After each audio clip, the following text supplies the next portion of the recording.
veces se corre el riesgo, digamos, que se atrincheran en una idea, sobre todo algunas feministas o algunas mujeres con cierto liderazgo se atrincheran y es de ahí y no salen, y a veces es bueno tomar un poquito de distancia, verse a sí mismo, escuchar y ver qué dice el otro de tus aspiraciones de lucha, de tu lucha, para que al final tenga un resultado efectivo y no sea un efímero resultado que no queda, que no, de verdad no propicia nada, y que pasa sin pena ni gloria. Por lo mismo que ya se ha dicho, o sea, repasa el rol de la mujer.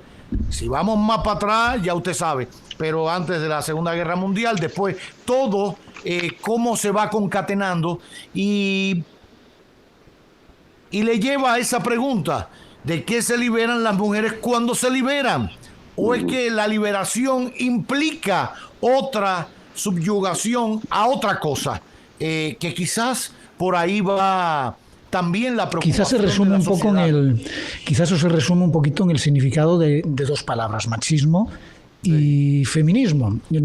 Pudiesen parecer dos palabras que significan lo mismo conceptualmente, solo que una tiene un significado peyorativo negativo, que es machismo, y otra palabra que al final es lo mismo, pero con otro sexo, que es la palabra feminista, pero que no tiene una connotación negativa. Al contrario, es una connotación de lucha hacia lo positivo. Hacia los derechos, claro. Pero es bueno si se convierte el mundo en lo contrario del machismo y se convierte en feminismo. Estaríamos siendo justo con esos.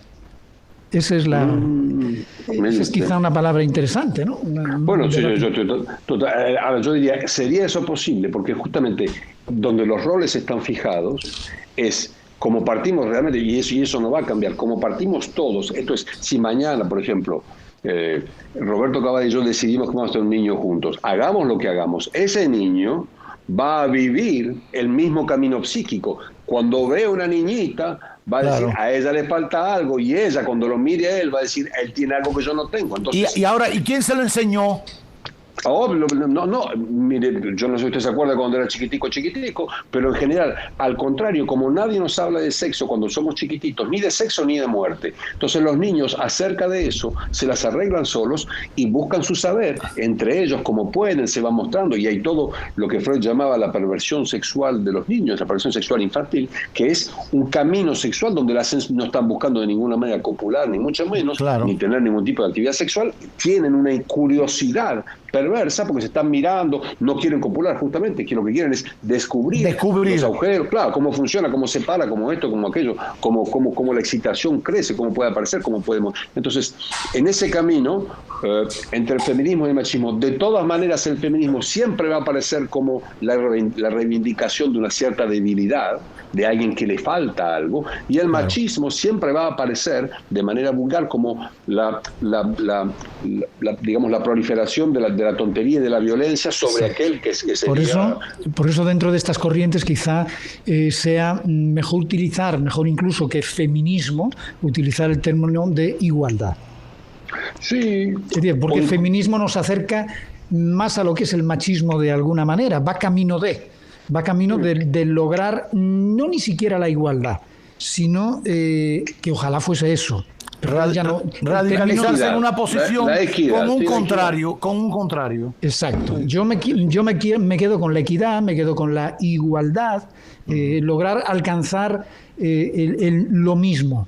Claro. Recortarle a uno hasta el equilibrio, eliminar eso que hace que el machismo sea peyorativamente negativo y subir a la mujer al punto, o subir el feminismo, término que no considero adecuado, al punto de lograr esa equidad y ese equilibrio. La igualdad a mí me parece una lucha muchísimo más sincera que una lucha feminista, creo. Y fíjate que en ese caso se convierte en algo que puede tocar las instituciones. Ustedes son gente que tiene influencia por su posición sobre la sociedad en la cual vivimos. El tema es El tema es que no se le puede pedir a cada persona que salga de esa situación, que a cada persona, como no se le puede pedir de una cierta manera a cada persona que deje de ser racista. Evidentemente hay un punto donde es eso lo que tendría que hacer. Cada cual tendría que estar luchando contra su propio racismo, contra su propio machismo, contra su propia estupidez humana, pero aún así es el rol de las instituciones de obligarnos, de hacernos sufrir un vejamen importante si realmente nos queremos salir de esa vía. Entonces, si las instituciones no vienen a sostener eso, la libertad de la mujer, la imposibilidad de avasallarla sexualmente, la imposibilidad de maltratar, sí, como una imposibilidad, y a partir de ese momento, evidentemente que las cosas se van a equilibrar de otra manera. Así es. Desde el punto de vista psicológico, ya que está de moda el tema de las 3 causales, Mario, si hablamos de los de un lado, que evidentemente es el lado de la Iglesia y argumentan cierto tipo de pensamientos filosóficos, éticos, religiosos e incluso científicos, y por otro lado lo que se argumentan son más derechos individuales, que como hablábamos hay que pasar por el colectivo, primero, que creo que es en la fase en la que se está, para que luego la mujer pueda decidir sobre sí misma, pero a nivel psicológico existen yo en mi desconocimiento, y te lo pregunto con toda la sinceridad del mundo, creo que existen ataduras psicológicas tanto en un lado como ataduras psicológicas en el otro lado. O sea, no creo que sea fácil para una persona tomar la decisión de quedarse con un niño o con problemas o con no sé qué, o producto de una violación y tal, pero también me parece que se arrastran también muchos problemas para una persona que decide ponerle fin a un embarazo en determinadas circunstancias, ¿no? Pero a nivel psicológico, ¿qué puede ser más perjudicial a largo o a corto plazo? Si lo tuviésemos que poner en una balanza. Sí.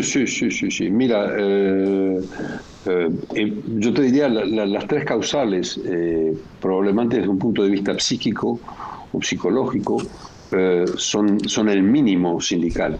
No es nada más que querer negar es superable, eso. Es más superable. Sí, claro, es simplemente por debajo de eso es inhumano desde un punto de vista como del cual es el mío profesionalmente y luego personalmente también, pero profesionalmente pensar que una mujer tendría que aceptar e incurvarse psicológicamente a la idea de continuar en estos 3 casos, en estas 3 causales, a pesar de todo con un embarazo, es efectivamente pedirle que se niegue a ella misma, que niegue la reacción, que entonces estamos en dominio de lo religioso, estamos en dominio de usted tiene que negar porque la fe la obliga a ser así, la fe dictamina que usted tiene que ser así.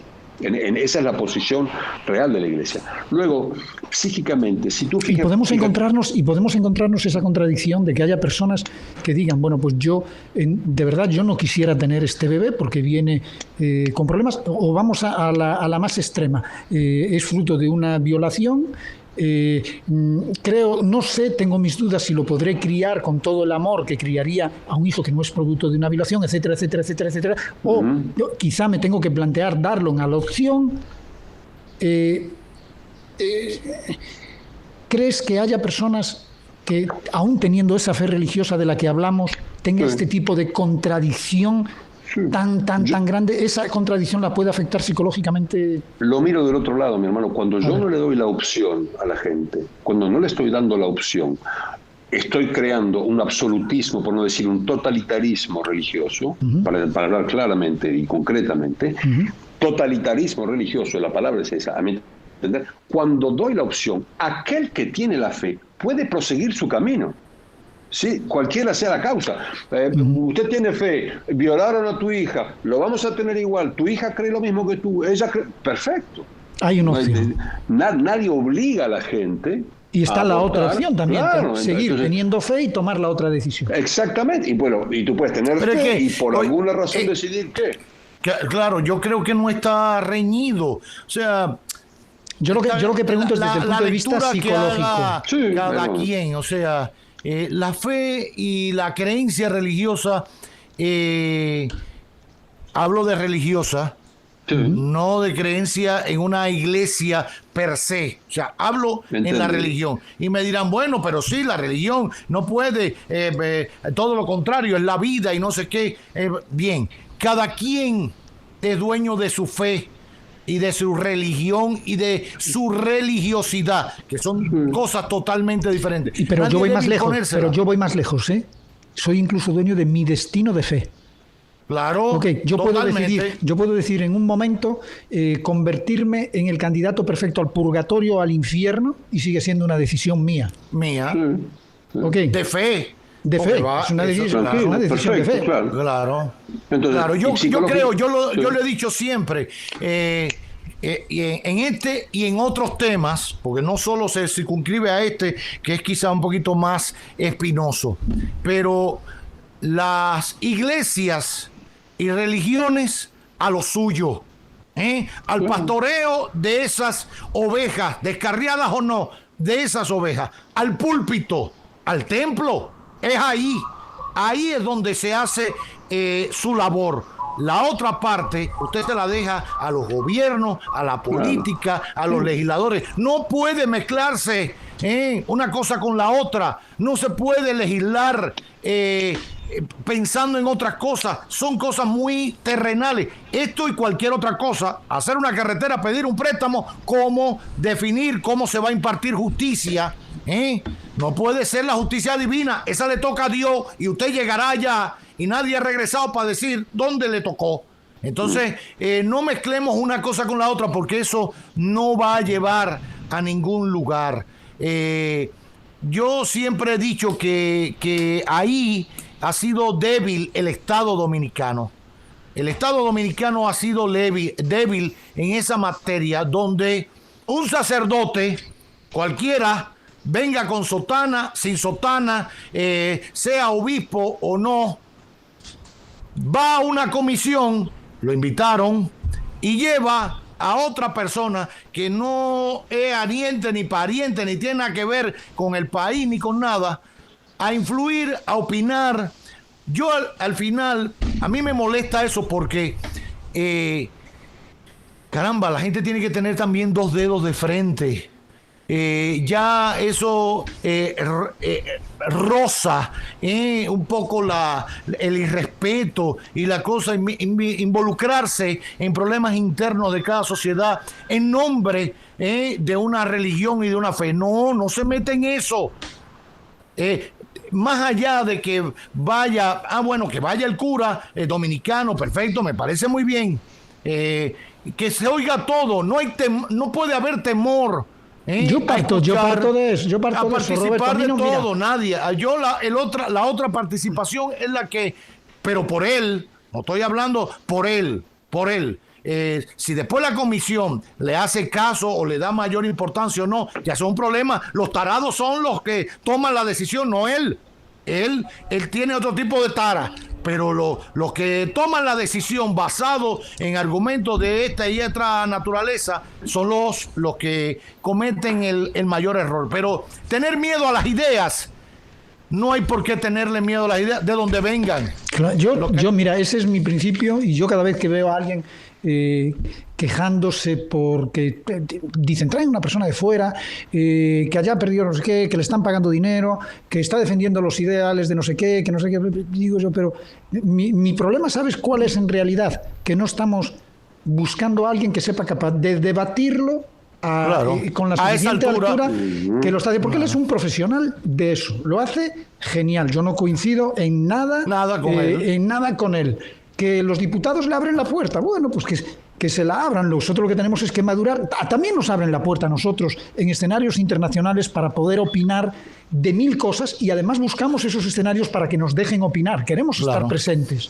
O sea, lo que tenemos es que superarnos ya y decir, bueno, a nosotros no nos tiene que importar ni quién venga, ni quién nada. Somos lo suficientemente maduros, tenemos nuestras suficientes convicciones, bien, y además tenemos quien las defienda.